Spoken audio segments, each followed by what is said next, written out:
If you look at your team during your morning huddle and they look like hostages, you have a problem. If the energy is low, eyes are rolling, or people are checking their watches waiting for you to stop talking so they can actually get to work, your huddle isn't a productivity tool. It's an expensive waste of time that's actively hurting your culture.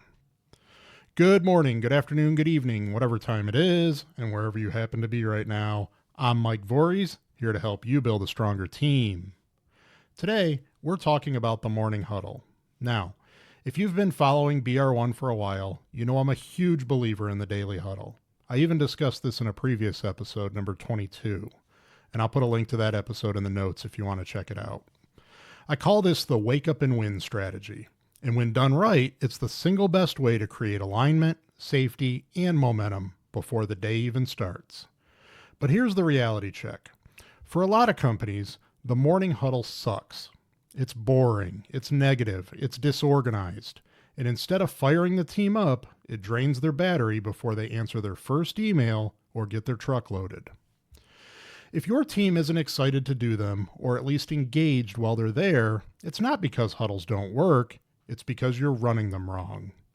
Let's break down the reasons why your team hates your morning huddle and exactly how to fix it so it becomes the most valuable 15 minutes of the day.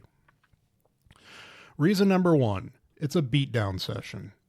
The number one reason teams check out during huddles is that leadership uses that time to highlight failures. If the first thing your team hears every morning is a list of what went wrong yesterday, who messed up a project, or why revenue is down, you're training them to dread the meeting. You're starting the day on defense. Nobody wants to start their day getting yelled at or listening to a lecture. If your huddle feels like a trip to the principal's office, don't be surprised when your top performers stop listening. But there's a fix. You have to flip the script. The purpose of a huddle is momentum, not misery. Start every single huddle with good news. It doesn't have to be earth-shattering. It can be a client compliment, a project that finished under budget, or even just a personal win from someone on the team. This isn't about fluff or toxic positivity. It's about psychology. When you start with a win, you raise the energy in the room. You remind the team that they're winning. Address the failures later in private or in a dedicated problem-solving meeting.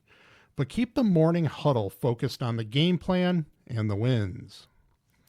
Reason number two, it's a solving session instead of a reporting session. We see this constantly in the green industry and other operational businesses that we work with. The team gathers up, someone mentions a problem with a piece of equipment or a client issue. Suddenly, operations manager and the foreman start debating on how to fix it. They go back and forth for 12 minutes discussing parts, logistics, and schedules. Meanwhile, the other 8 people in the huddle are standing there staring at their boots, doing mental math on how behind schedule they are now. A morning huddle is not a place to solve complex problems. It's a place to identify them. But there's a fix. Implementing the parking lot rule immediately. If an issue comes up that can't be solved in, say, 30 seconds or less, or if it doesn't involve everyone standing in the circle, you park it. You say, okay, that's a blocker. Dave and Sarah see me right after the huddle to solve it. Everyone else, we're moving on. This shows your team that you respect their time. You know, nothing kills morale faster than forcing people to listen to a conversation that has absolutely nothing to do with them. Reason number 3, the monologue huddle. If you're the leader and you're doing 90% of the talking, that's not a huddle, it's a speech. And let's be honest, your speeches aren't that good. When the leader just reads off a clipboard or barks orders, the team disengages. They become passive observers of their own job. They aren't taking ownership of the day, they're just waiting to be told what to do. This creates a culture of dependency. If you have to tell everyone exactly what to do every morning, you don't have a team, you have a collection of helpers. But there's a fix. Pass the torch. The huddle should be interactive. Structure your agenda so that different people speak. Let the safety officer cover the safety tip. Let the sales manager give the revenue update. Let the foreman give their own status reports. You know, better yet, Rotate who leads the huddle.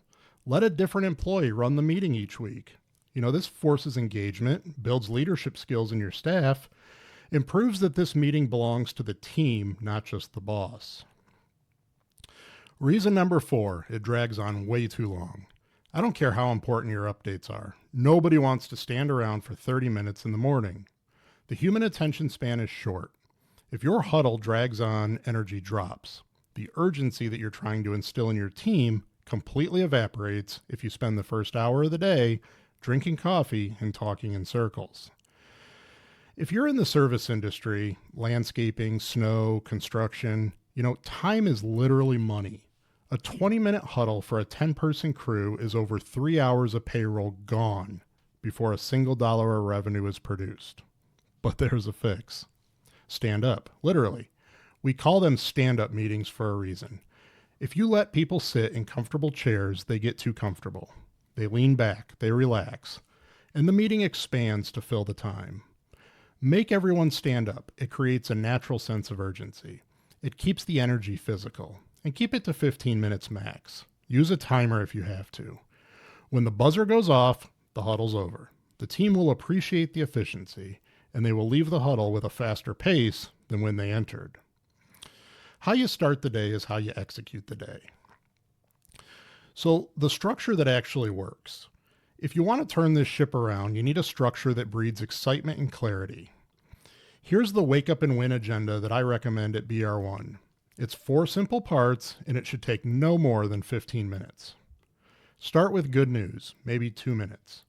Start with positive momentum, shout outs, wins, or client praise. And then move to the numbers, KPIs. This is maybe 3 minutes. Where are we versus the goal? Give them the scoreboard. People play harder when they know the score. And then the plan and any blockers. This is maybe 5 to 8 minutes. What are the top priorities for today? Does anyone have any roadblocks? Remember, report the roadblock. Don't solve it yet unless it's very quick. The launch, maybe 1 minute. A safety tip, a core value reminder, or a final word of encouragement to send them out. And that's it. Clean, fast, effective.